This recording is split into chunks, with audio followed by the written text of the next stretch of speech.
All right, here's step 8. And I made all these guys and didn't do a video about it because most of them are, you just need to follow the instructions. So let's zoom in a little bit. Start here with the first one. So you're going to find this particular one and notice the band in the middle. That tells you got the right one. And then there's only one of these guys. And you just super glue them on there like we do with the old paper towel. We put our super glue here, we dip it, use the exact one. We got baking soda in case we need it. And that's how we do all these parts. Okay, so then, this is a interesting one. So there's an extra one of these with the band on it. Probably goes with that guy. There may be an extra part that you don't need. And sometimes it says that. Follow these instructions very carefully. Okay, so winding drum. The winding drum has got a little gear on the end. Now this guy has a ton of flash on him. But as you can see, if you look at it from this way, you can't tell. There's still a ton of flash. I'm not going to show you, but there is. And I use I just gently with the sanding block did that gear a little bit. I didn't try to take the flash all the way off through all the teeth. And you end up with 2 of those. Then you got this guy. Oh no, those are the rear drums. This is called the winding drum. This is a pretty easy one. But notice very carefully. See the one pin there that is not attached? It tells you that in the instructions, that's how it's supposed to go. There are sockets for the other 3.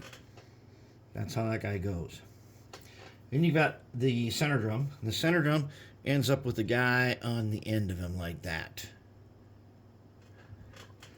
Then you've got these cylinder assemblies. All right, so they've got several parts, and you're going to end up with this guy.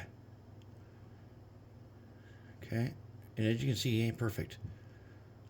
But he's so far in there that he doesn't have to be perfect because it's going to be really hard to get a really good look at him. And you'll have 2 of those. Okay, we'll come back to the trolley in a second. This one here, operating levers. All right, so here's how operating levers go. And it says that not all of them are in the same position. You can arrange them any way you want. They're not, see, they're not identical. And it says it does not matter what order they go in. I can see one guy here has got, one of the guys there has got just a tiny bit of flash on the end when we see it on the big screen. Let's see if we can clip it. Maybe. I don't know. Really doesn't matter. Okay, now. Yeah, you can still see there's some flash. There's some sprue cuts at the very top of these. I'll get them off. Otherwise it goes like that. And the way I did this was this is backside. I wiped the super glue on the backside. This is the front side. Okay, now on the front side, it looks pretty good. You don't see any of the glue. It's all on the backside. But we'll do something about these tops. In fact, maybe we'll do that right now. Take our sanding block. Let's see if we can just hit rear tops. Okay, maybe we got it, maybe we didn't. I don't know. It's not great, but it's better. And the only way I can see this is in the camera. I actually, with my eye and my glasses on, I still don't see those unless I hold it up to the camera.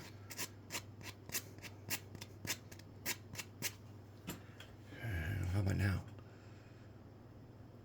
Okay, now they're not terrible. But they're good. They are good enough for our operating levers.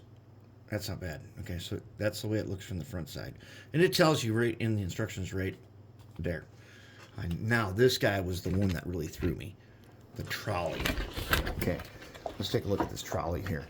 The instructions are, you're doing it upside down for one.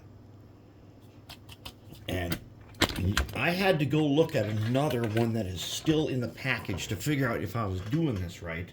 But when I got done, I had to guess because it doesn't show you a good diagram there. It looks like this. That's the way it's supposed to look. And then it goes upside down and then it's going to fit up against somehow on this guy, it goes, I think it goes like this. It goes something like that. On this is the bottom thing where the crane turns. And this guy is going to go up against here, something like that. When we get sides on it, it matches up to the sides. But that one was really tricky, and it threw me quite a bit, and I spent a lot of time trying to figure out these instructions. Because one part of the diagram that does not make a lot of sense, let's get a pointer, is this guy here. And that guy, right there, C8. I had to go look on another sprue of another crane to check to make sure that this piece here was C8. And so then when I was done, I turned out like that.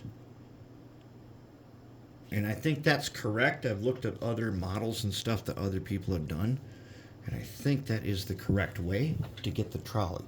That one was really frustrating. It took a long time to get that guy the way he is. So this, on step 8, basically, make sure you just do these one at a time.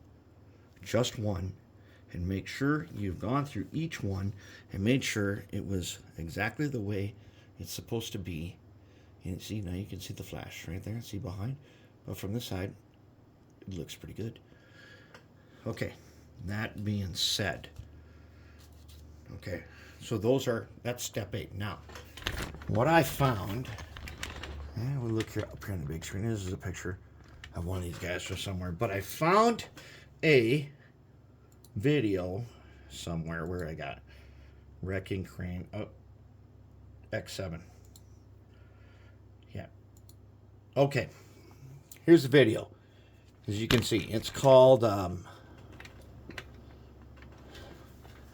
there it is. Railroad Wrecking Crane DMIR X7 Inside Tour and Lifting a Great Northern Ranch Car by this Topper Machine. And so I watched this video. He gets a tour of the whole inside of here. And I learned some stuff from that. One, I don't like to use black thread on my cranes. I like to use a gray, heavier thread where you can actually see how the thread is wound. And when he was inside here and showing these guys where the cable was on the drum, the cable that's inside the cabin out of the weather is basically gray with a grimy black on it. And then out here, these cables are a little darker since they're outside all the time. It's still a gray cable with a much grimier black and a little bit of rusting on it. And we do that with like liquid talent or something. But we are going to be using a gray thread. And when he went inside there, he basically verified everything we thought. The other thing he verified was the inside of this crane is that puke green color for all the controls and all the machinery and stuff is this puke green color. The one that's like inside of every tank and fighting vehicle in the Army, it's got the puke green. Now, I've also heard that when we go back to wherever we had that guy, this guy, right? Nope, not that guy, this guy. Okay. So a lot of it, this is old and kind of crapped out, but the one we're making is supposed to be much newer, 1910. So our internal stuff is going to be not as old, and it's not going to be so rusty and stuff. And the boom isn't going to be all like that where it was painted. Now the paint's all cracked and crappy. It's not going to be like that. Ours is going to be a little closer to new. And I was thinking of doing like his control levers in the DMIR crane. In that crane, they're all that puke green color. All of them. Everything is painted that color. And I was thinking, like these control levers, I want to do that. I want to do the puke green color. Some people say machinery gray. And I've always done stuff on the inside with that puke green. And this kind of confirms that, although this one is newer. It's an industrial brown hoist. And it's newer than our steam crane. I still want to do, I want to do the puke green color for the interior. And some of the gears and stuff will be painted a different color. We got to have them all stand out. And then I'm thinking, according to the instructions, you'll find a page with advice about painting. If I can find that here, final assembly. Somewhere in the instructions where it talks about painting. Oh yeah, painting. Step 10, painting. Cab. Black, dark green, yellow, dark red. I'm going to go for the dark red. And I think I have got what I want. It's going to be one of these colors that I have picked up here. We're looking at one of these guys. It's going to be one of these guys. I haven't decided if I'm going to airbrush it or hand paint it yet. So I tried this one. It's a little purple for this. This one I don't know about. This one, I don't know if it's dark enough. But this one for sure is definitely dark enough. And it's a contrast paint. That means it's got to be done by brush. I was hoping to airbrush this thing, but I might have to. That would be the color I want. And then I got to decide on some letterings and what road name I'm going to call this thing. It's going to be something. It's going to be something different, something new, and we'll figure that out. But that's where we're at. We're on step 8. Now we're going to start moving on to step 9.